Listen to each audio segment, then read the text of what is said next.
Mi nombre es Elena, y junto a mi esposo Carlos y nuestro pequeño hijo Miguel, emprendimos un viaje desde nuestro tranquilo pueblo de Chiapas a la bulliciosa Ciudad de México en busca de mejores oportunidades. La verdad era que en nuestro pueblo era difícil salir adelante. A pesar de que Carlos trabajaba todo el día, siempre vivíamos al día. Para nosotros realmente no había problema, pero teníamos a Miguel, nuestro hijo, quien tenía necesidades, y nosotros queríamos darle lo mejor. Siempre había vivido ahí, y, de hecho, ahí conocí a mi esposo. Estaba acostumbrada a la tranquilidad de la zona, a las personas, a tener cerca a mi familia y al bello paisaje. Pero sabía que, si queríamos mejorar la vida de nuestro hijo, debíamos irnos de ahí. Mi esposo Carlos era el mejor, nos consentía dentro de sus posibilidades. Incluso, como no había mucho dinero, cortaba flores del campo y me las llevaba, o hacía carritos de madera para nuestro hijo. Sentía que me había sacado la lotería con él. Llevábamos 6 años de casados y 4 de novios, 10 años en total, y en todo ese tiempo él siempre había sido un hombre amoroso y que siempre se preocupaba por el bienestar de su familia. Carlos me comentó un día que tenía una tía llamada Martina, quien era prima de su mamá y vivía en la gran ciudad. Mi suegra le había hablado de los problemas económicos que teníamos en casa y ella generosamente había ofrecido su hogar mientras nos establecíamos para darle una mejor vida a nuestro hijo. Tuvimos una larga plática sobre esa situación, pensando y analizando esa oferta. Sería cuestión de mudarnos lejos para poder vivir mejor, y la verdad no sonaba nada mal. Al fin y al cabo, seguiríamos siendo los 3, y eso era lo que importaba. Buscaríamos una escuela para Miguel, y mi esposo Carlos tendría muchas posibilidades de obtener un buen trabajo. Tardaríamos en acostumbrarnos, pero podría ser la oportunidad de nuestras vidas. En ese entonces me pareció lo mejor para nosotros, pero hoy me arrepiento mucho de haber salido de mi pueblo. No tenía ni idea de que sucedería algo tan malo, algo que destruiría a mi familia. Me cuesta contar esta historia porque sufrí muchísimo miedo y tristeza, pero la cuento porque quiero que se sepa que no debemos confiar en nadie. Carlos y yo rondábamos los 30 años, mientras que Miguel apenas tenía 5. Dejamos atrás las verdes montañas de nuestro pueblo natal para sumergirnos en la jungla de concreto de la capital. No sabíamos que este cambio nos llevaría al peor escenario y al más aterrador, que amenazaría a nuestra familia de una manera que jamás habíamos imaginado, principalmente yo. Cuando llegamos a la Ciudad de México, Martina, la tía de Carlos, nos recibió con amabilidad.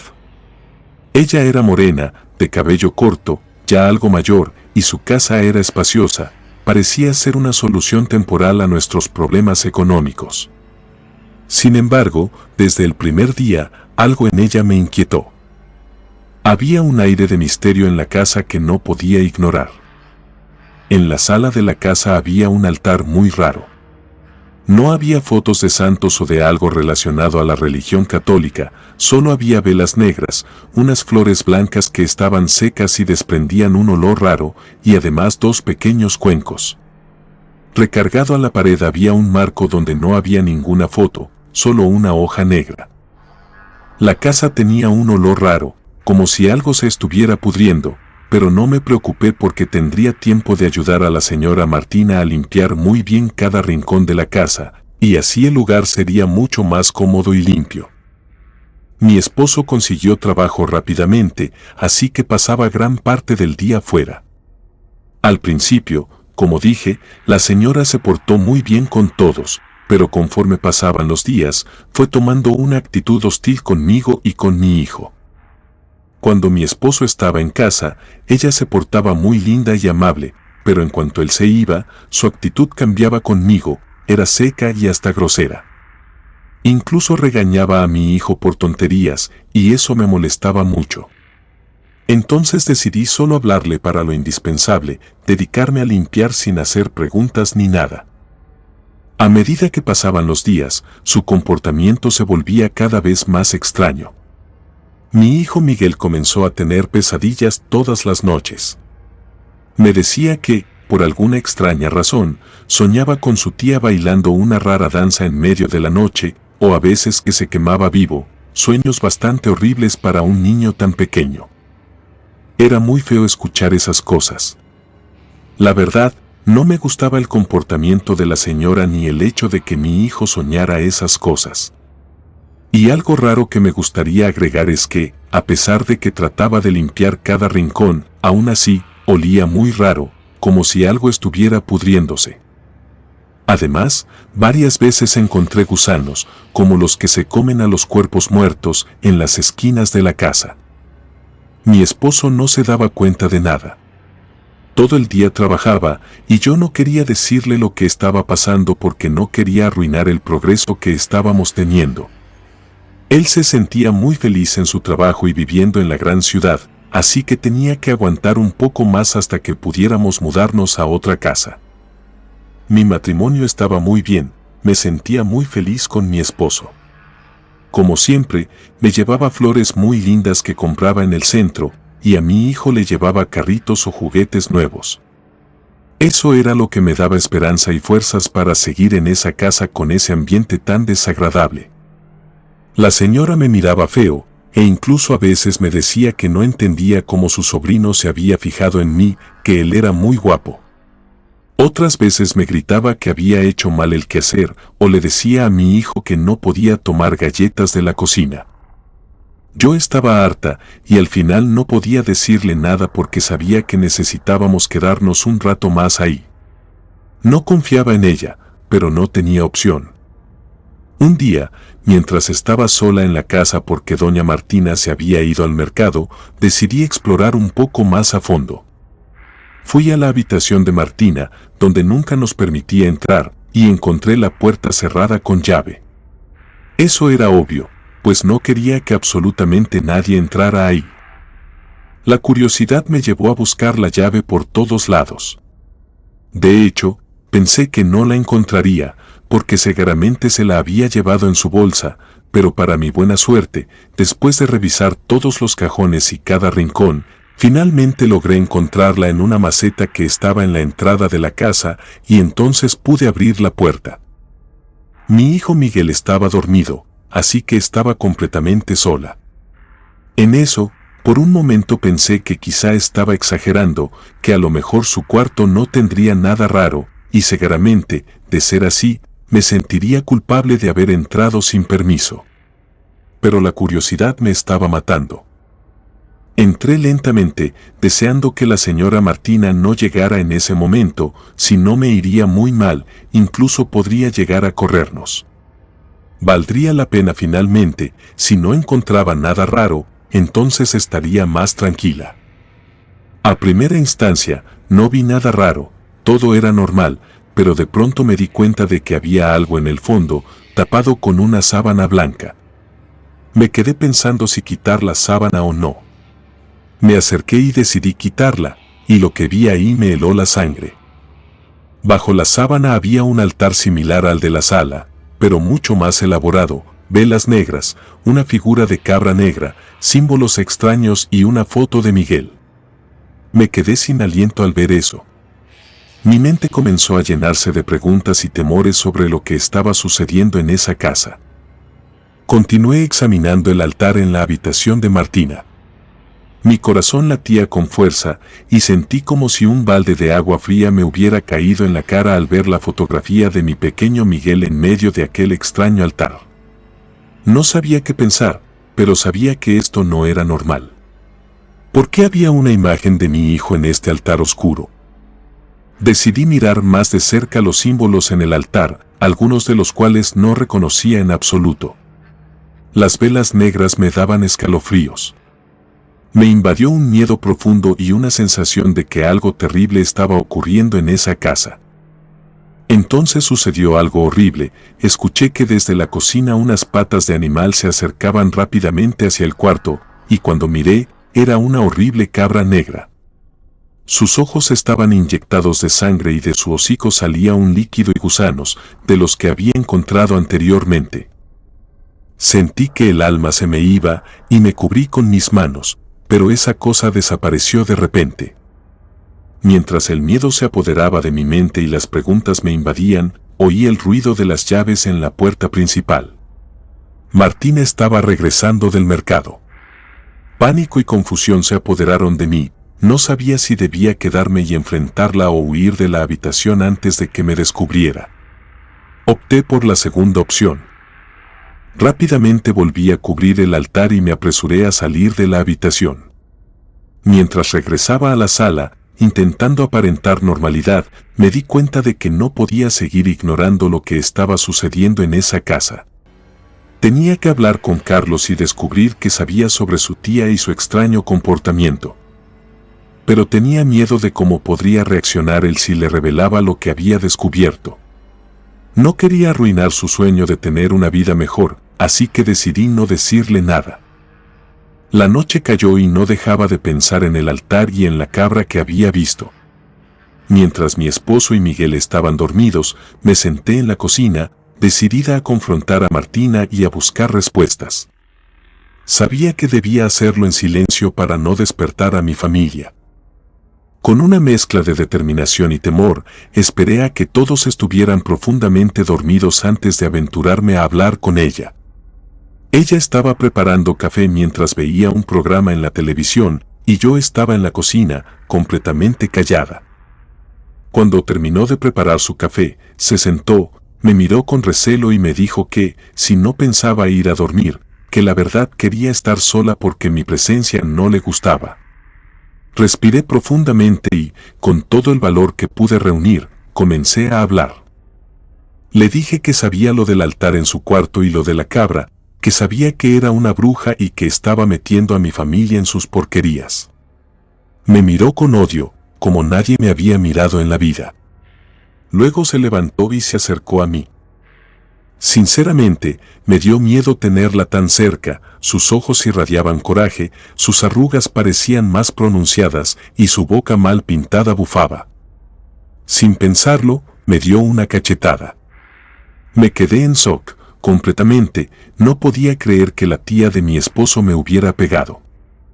Me toqué la mejilla y, en ese momento, sentí el impulso de agarrarla del cabello y desquitar todo mi coraje, pero no podía. Me tragué mi enojo y la miré. Sonrió malévolamente y me dijo que dejara de meterme en lo que no me importaba. Yo le respondí que sí me importaba, porque la foto de mi hijo estaba en su altar demoníaco. Ella me dijo que no me preocupara, que no era nada, que realmente ni yo ni mi hijo le importábamos. Un miedo aún más profundo me invadió. ¿Qué quería ella? ¿Qué estaba tramando? Sabía que no podía dejar que esto continuara, así que decidí ser firme. Le respondí con determinación, a pesar de mi miedo, que no permitiría que pusiera en peligro a mi familia. Le exigí respuestas y le dije que iba a descubrir sus verdaderas intenciones, sin importar lo que fuera necesario. Martina me dijo que dejara las cosas así. Al fin y al cabo, no me convenía tener problemas con ella, y si yo le decía a mi esposo todo eso, ella usaría magia negra para hacerle daño a mi hijo. Al ver mi cara de horror, solo se rió de manera loca y se levantó para irse a su habitación. Mientras ella se retiraba, supe que debía actuar con prudencia. No podía contarle a Carlos lo que había sucedido. No aún. Tenía que investigar más a fondo y, si era necesario, buscar ayuda externa. Mi mente estaba llena de preguntas y sabía que debía encontrar respuestas antes de que fuera demasiado tarde. Me fui a acostar y, mientras trataba de dormir, empecé a pensar en lo que querían decir sus palabras. Entonces caí en cuenta de que, si no quería nada de mí ni de mi hijo, entonces quería algo de mi esposo. Pero, ¿qué era? No lo entendía. Pero tenía miedo, no quería que le sucediera nada malo a mi familia. Quería que el tiempo pasara rápido y que mi esposo Carlos me dijera que ya podíamos irnos de ahí. Lloré por el miedo hasta quedarme dormida. Al día siguiente, cuando mi esposo se fue a trabajar, intenté hablar con Martina, decirle que por favor no nos hiciera nada malo, que pronto nos iríamos de su casa si eso era lo que le molestaba. Pero ella hizo como si no me hubiera escuchado y salió. Por unos momentos hubo paz en esa casa. Terminé la limpieza y salí al parque con mi hijo. Después regresé justamente cuando mi esposo llegaba del trabajo, y fue ahí donde todo comenzó. Al llegar a casa, mi esposo me regañó por haber salido sola con el niño. Me gritó, y a pesar de que intenté explicarle que solo habíamos ido por un helado al parque, él hacía caso omiso. Simplemente gritaba y gritaba. Jamás lo había visto así en los 10 años que llevábamos juntos. Nunca me había alzado la voz. En cualquier problema que teníamos, siempre lo discutíamos hablando y se resolvía rápido. Pero en esa ocasión, era como si mi esposo fuera otra persona. Pensé que quizá era por el estrés del trabajo, que después se le pasaría y todo estaría bien. Pero me equivoqué. Me metí en la habitación con mi hijo Miguel, y mi esposo comenzó a golpear la puerta con fuerza. La verdad, en esos momentos tenía miedo, le tenía miedo a mi propio esposo, algo que antes parecía imposible. Se cansó y dejó de tocar. Escuché que la señora Martina estaba hablando con él y le decía que debía ser más duro conmigo y con mi hijo para que no sucedieran ese tipo de cosas. Luego le dio de cenar, y cuando por fin se le pasó el coraje, tocó la puerta y me dijo que lo disculpara. Me abrazó y comenzó a llorar, diciendo que no entendía por qué se había comportado así. Eso alivió mi corazón, y le dije que no había problema. Se quedó dormido, y yo salí a la cocina hasta que escuché que doña Martina se había ido a dormir. Cociné algo para mí y para mi hijo, y después nos fuimos a dormir. Al otro día, mi hijo comenzó a quejarse de que sentía dolor en la espalda. Lo revisé y me di cuenta de que tenía marcas como si alguien lo hubiera rasguñado. Sabía que eso era obra de la señora Martina, y el coraje se apoderó de mí. Quería hacerle sentir lo mismo que yo sentía, pero no quería poner a mi hijo ni a mi esposo en peligro. Así que decidí no decir nada. Le puse una pomada a mi hijo e hice como si nada, aunque por dentro me ardía la sangre. Los días siguientes, mi esposo siguió portándose muy raro, muy grosero y distante. Incluso había ocasiones en que ni siquiera saludaba a mi hijo al llegar a casa. Era una persona totalmente diferente. A medida que los días pasaban, la situación en esa casa se volvía cada vez más insoportable. Mi hijo Miguel continuaba teniendo pesadillas y ahora también mostraba moretones y rasguños en su cuerpo. Sabía que tenía que tomar una decisión drástica para proteger a mi familia.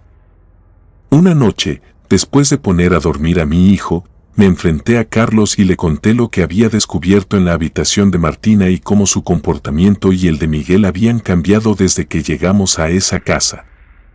Mi esposo, en lugar de apoyarme, comenzó a gritarme y me dijo que dejara de decir tonterías, que no dijera esas cosas de su tía querida, ella jamás haría nada malo. Entonces, cuando intenté hablar de nuevo, me dio un golpe que me tiró al suelo. Me levanté llena de miedo e incredulidad y me fui corriendo al cuarto. Mi esposo llegó y me apretó las mejillas, diciendo que jamás dijera nada malo sobre su tía. Solo asentí con terror y en ese momento quería largarme con mi hijo, pero no tenía a dónde ir ni un peso. El día siguiente era domingo y mi esposo no iba a trabajar. No quería ver a la señora Martina, odiaba estar ahí. En el desayuno noté algo raro en la convivencia de mi esposo y su tía. Carlos le hablaba muy cariñosamente a su tía y ella a él. Le daba de comer en la boca y parecía muy feliz cuando hablaba con ella. Y en cuanto yo le preguntaba algo, su expresión cambiaba, me veía con odio y me decía que me callara, que su tía estaba hablando. Me fui a llorar al baño, no quería que mi hijo me viera mal. Luego, mi esposo se metió a bañar y la señora Martina se fue al centro por el mandado. Así que aproveché esos momentos para entrar de nuevo al cuarto de la señora Martina, pero no encontraba la llave. Busqué por todos lados y nada, hasta que en el llavero de mi esposo vi que había muchas llaves. Probé, y por alguna extraña razón él tenía la llave del cuarto de su tía. No tenía tiempo para pensar porque me metí y vi de nuevo el altar, pero esa vez ya no estaba la foto de mi hijo. Ahora era la foto de mi esposo y una vela roja en medio de las negras, junto con la misma cabra negra. Había una hoja con algo escrito en ella, y cuando leí lo que decía, quedé totalmente asqueada. Eran frases en donde esa vieja bruja pedía tener a mi esposo en sus brazos, tener su amor y todo de él. Salí corriendo de ahí y le toqué la puerta del baño a mi esposo. Le dije lo que había visto, pero en lugar de demostrar enojo o confusión, me tomó del cuello y me gritó que dejara a su tía en paz, que no tenía por qué estar en su cuarto. Las lágrimas cayeron por mis mejillas y rápidamente cerré la habitación y lloré abrazando a mi hijo. Tenía que irme de ahí, pero no sabía cómo, así que decidí salir a pedir ayuda con los vecinos. Nadie quería ayudarme, nadie me creía porque todos eran amigos de doña Martina. Estaba claro que mi esposo no me daría ni un peso y no podía robarle. Toda la tarde estuve fuera con mi hijo, sabía lo que me esperaba al regresar, pero ya no me importaba. Solo quería encontrar la manera de irme de ahí. Era obvio que la asquerosa señora Martina había embrujado a mi esposo y que el diablo estaba detrás de todo esto. Esa era la razón por la que había cambiado tanto y me trataba tan mal, y también por la que mi niño estaba sufriendo de pesadillas y rasguños. Cuando regresé, estaba preparada para recibir los gritos, pero lo que vi rompió mi corazón y me dolió como nada en la vida. Mi esposo estaba con su propia tía, y cuando los vi, en vez de que se disculpara, me gritó que me largara, que a ver si así entendía que a la única que amaba era a su tía. No dije nada, guardé lo más que pude y tomé la cartera de Carlos. Ya no me interesaba quitarle el dinero, no me importaba que se enojara después. Me fui con mi hijo a la central de autobuses, era el único lugar seguro. Tomé un autobús de regreso a mi pueblo sin entender qué había pasado.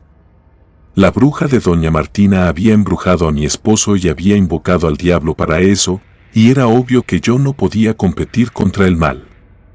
Estaba cansada por los malos tratos, por el ambiente y por lo que le pasaba a mi hijo. No sabía qué iba a pasar con ellos, pero ya no me importaba. Hasta el día de hoy no he vuelto a ver a Carlos. Corté relación con toda su familia, aunque me buscaban por el niño. Hice una nueva vida lejos de mi pueblo. He salido adelante con mi hijo, lejos del mal. Y bueno, al final me di cuenta de que el mal existe y que puede robarte lo que más amas. La vieja bruja ganó y el diablo ganó. Comunidad de relatos de terror, quiero enviarles un gran saludo y agradecerles por todo el apoyo que le han brindado a este proyecto. Ya somos más de 19,000 suscriptores y nuestra próxima meta es llegar a los 20,000. Gracias por todo su apoyo. Si te gustó este relato, suscríbete activando la campanita de notificaciones, de esta manera estarías apoyando nuestro proyecto. Gracias por escucharnos. Relato anónimo, derechos a quien correspondan.